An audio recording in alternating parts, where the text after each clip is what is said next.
Hello and welcome to the second video of the Mechanics 2 module. The last video you saw was on friction, and hopefully you've done some of the questions on friction from the first chapter. Now we're going to be looking at chapter 3, which is on equilibrium and moments. Okay, now let's have a look back to Mechanics 1, okay? Now let's imagine we've got an object here, and we've got these two forces acting upon it, okay? What happens to this object? Well, we can see that the resultant force is 0, therefore we're going to get equilibrium, okay? Now Mechanics 1, this was fine because we said that this object didn't have size, okay? We modelled all of our objects as having being particles, which meant they had mass, but they didn't have size. So, in Mechanics 1 world, this would be a resultant force of 0, so there is no linear motion. Okay, and what I mean by linear is going forward or back, or going in a path somewhere. This isn't going to move, or if it is moving, it's going to stay at a constant speed, because that's Newton's second law. So, for an object with no size, resultant forces is all we have to calculate, and linear motion is all we have to examine. This is the story of Mechanics 1. From here, all we can say is that the object isn't moving in a straight line or in a path. There's no movement on the object. It's not going forwards or backwards, up or down or diagonal. Okay. The resultant force is 0, so no motion or travelling at a constant speed. Now the story for Mechanics 2 changes a little bit because now we're going to consider objects which do have size, and they're not all going to be particle. We have to consider center of mass. Okay, let's consider this situation here. Now, because the object has size, it now makes a massive difference where the forces are acting on the object. So I've moved that 60 Newton force up to the top corner and the 60 Newton force down to the bottom corner. Now, experience will tell us that because these forces are acting in opposite corners, this object is going to rotate. There isn't going to be equilibrium there. Okay. Now, if we look at the resultant force is, well, the resultant force is still 0. There's some dimensions of the object. But the resultant force is still 0. So there's equilibrium in the sense that it's not going to be moving anywhere. It's not going to be going up or down, left or right, or in a diagonal path anywhere. Newton's first law will tell us that. But because there's size now and the objects are moving at the forces are acting at different points on the object, there's something is happening. Intuition tells us that this object's going to rotate. So it isn't in pure equilibrium. There's the center of mass. Now, because this is a symmetrical body, the center of mass will clearly be 3 meters up and 6 meters across. So how do we examine this? How can we say whether this object is spinning or not? Now, we have to calculate the overall moments. Okay, to examine angular motion, we have to examine moments. And if the resultant moment is 0, then there is no angular motion. Now, we define the moments as the force, the size of the force multiplied by d, where d is the perpendicular distance to the line of action of the force. Now, this is a very important point. D is the perpendicular distance to the line of action. I'm going to highlight those. So it's the perpendicular distance to the line of action. Really, really important points. Because you might be tempted to think that if we take moments now, we can take moments about any point. It makes sense in this example to take it around the center of mass. Now, we're not talking about the shortest distance between that force acts at that point. And if we take moments about the center of mass, we're not talking about that distance. What we're talking about is the perpendicular distance to the line of action. And we'll talk about that in a second. So, we define moments as if they're anti-clockwise as positive and clockwise as negative, and the units are Newton meters. Okay, and we'll talk a bit more about that in a second. So, let's find the moment of this force. Now, it's the line of action. So I'm going to continue this line, dotted line, and it's the perpendicular distance to this line of action. Now, the perpendicular distance is that distance there, which we can say is 3 meters. Okay, so this moment accounts for the size of the force is 60 multiplied by 3, so it's 180 Newton meters, and it's clockwise because, I mean, from this point, you can just see that. What's my mouse pointer? It's going to go around clockwise. Okay, so this is a clockwise moment. Okay, so 180 Newton meters in the clockwise. Now for this force, okay, we're going to have a clock. The line of force continues, and the perpendicular distance is 3. We're going to get another 180 Newton meters. And is this clockwise? Well, it is, because if we continue it, let it continue going around our pivot point, we can see it's going to be clockwise. Okay, so our overall clockwise moment is 360 Newton meters in the clockwise direction, or minus 360 Newton meters, if we define it to be negative, to be the clockwise direction. Now, that's all fine and dandy, but what about if we took the pivot point at a different point? Is that going to make a difference? Let's have a look here. Let's get my pen out. Let's take the pivot point around. I'll tell you what. Let's be a little bit grifterish. Let's take it around there. Okay, this is going to be our new pivot point. Okay. Now it's a perpendicular distance to the line of action of the force. So let's change the color to red. Now for this force, the new moment is going to be, well, that distance there is still going to be 3. So that's not a problem. So we're still going to get 180 Newton meters for that one, because we've got 3 multiplied by 60, and the line of action to this force is there, and that's still going to be 3. So we're still going to get 360 Newton meters. Now, what about if I change it again? Let's see, where shall I do it now? I'll change it to yellow, orange actually. Let's change it to there. Let's change the pivot point of our motions to there. Okay, now what happens here? So let's just change the color actually. So the line of action to this force now, well, from there to there, so for this one, going to be a distance of 6 now. Okay, so for the moments for this one now, it will be 3, it'll be 60, so that's the size of the force. Now the perpendicular distance now is 6. Okay, now what about for this force? Now, this pivot point is in the line of action. Okay, the perpendicular distance is going to be 0. Therefore, we can completely discount the moments for this force, because the pivot point is on the line of action of that force. So that means that we're going to get nothing from this force here.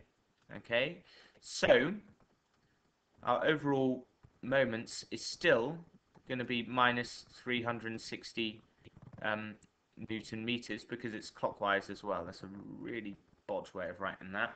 But there we go. We're still going to get minus 360 Newton meters. It doesn't matter where our pivot point is going to be, the overall moments will be the same. Okay? So, first thing to do, what I'd like you to, I'm going to pause the video in a second, or you should pause the video in a second. What I would like you to do is to attempt the questions on page 34. So I'll write that down there. Page 34. This is exercise 3A, and I want you to first of all attempt questions 1 and 2. Okay, just concentrate on those ones. It's all basic stuff. Should be basic calculations. You need to find the total moment. We're bearing in mind that anti-clockwise is positive and clockwise is negative. Okay, so it's quite basic stuff. Give yourself 5-10 minutes on that, and then when you're ready, replay the video. Okay, so let's move on. I hope you did all right on there. Checked your answers and everything. So let's have a look at what I've just said. Really, in Mechanics 1, all of our situations were modelled by a point particle. Object had no size. Okay, so the point is Mechanics 1. It was a point particle. Objects had no size. This meant for equilibrium, the resultant force is 0. Okay. If we take into account size, then we also have to take into account the center of mass. Okay, and that means we have to take into account rotational equilibrium as well. An object doesn't have, the object doesn't have to be moving up or down, left or right, or in a diagonal way for it to not to be in equilibrium. It could be rotating. Okay. We now add the restriction that for equilibrium, resultant force and the resultant moments about any point have to equal 0. Okay, so now it's not enough for us to say that the resultant forces have to be equal to 0. The resultant moments have to be equal to 0 as well for there to be equilibrium. And the moment of force is given by the force times d, where d is the perpendicular distance from the pivot point to the line of action of the force. Okay, so let's move on to an example where we can deal with this equilibrium problem. It says there, the diagram below shows a diving board which some children have made. Very cute. It consists of a uniform plank of mass 20 kilograms and length 3 meters, pardon me, with 1 meter of its length projecting out over a pool. They have a boulder of mass 25 kilograms on one end over the land, and there is a support at the water's edge. So, they'll usually give you the diagram, but it's quite good fun drawing these anyway. There's the kind of land, there's the water's edge. It's over a pool, so that's a swimming pool. Obviously some waves going on in the pool there. There's the diving board. We've got 2 supports. We've got one there and we've got one there. There's a boulder at the end. Okay, let's just get the dimensions on. We've got that's 1 meter, that's 2 meters. That means the center of mass is going to be, if this, because it says uniform plank, that means the density doesn't change as we get further along the plank. The plank is, in all intents and purposes, the same material throughout.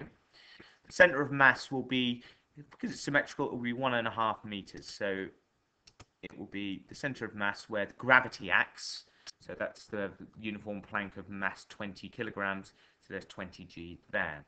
What other forces? Now we're looking at the forces on the board. Now this support, there's going to be a normal reaction from the support to the board there. There'll be a normal reaction from the support to the board there. We don't know these, F1, so I'll call them F1 and F2. We're also going to get the force of the weight of the boulder on the board, okay? And that's going to be 25 G because the mass of the boulder is 25 G, okay?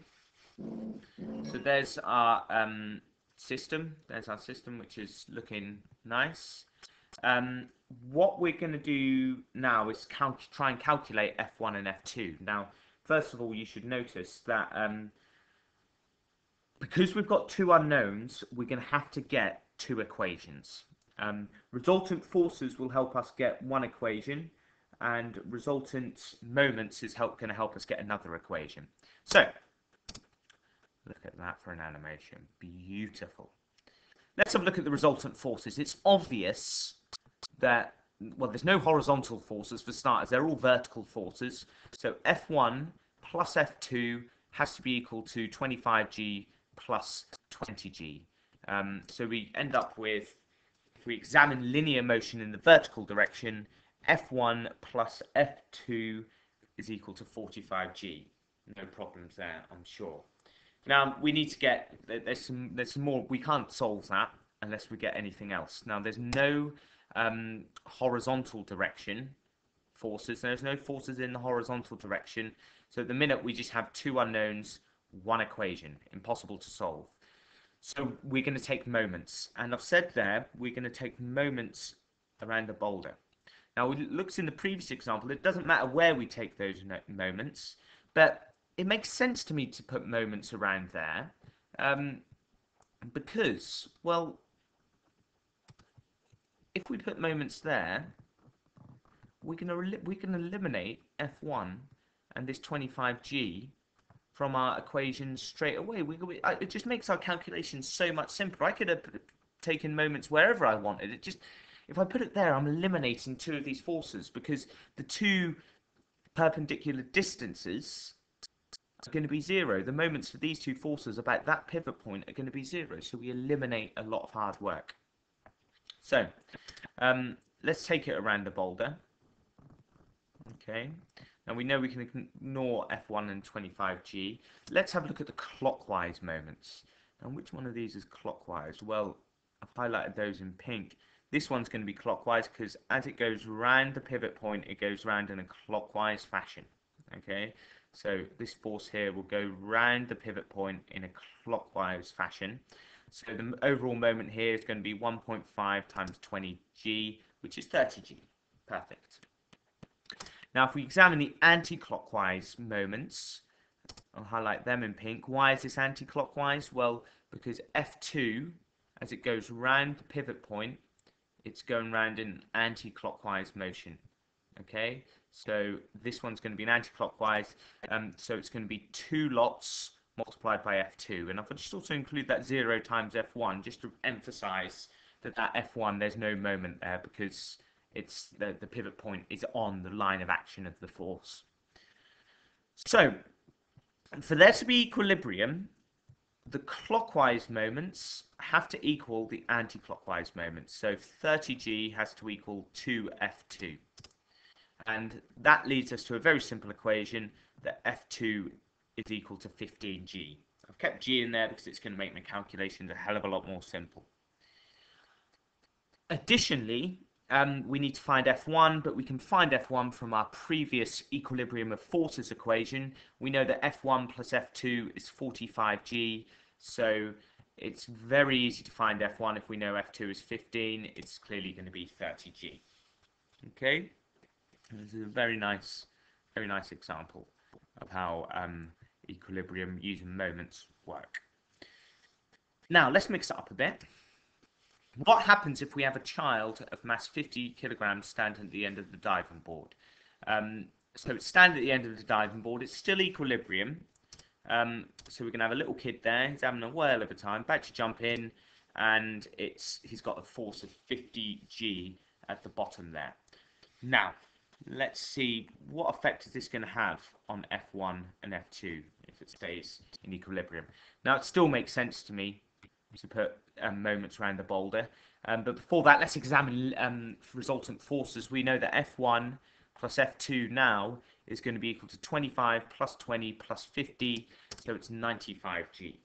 Okay, not a problem.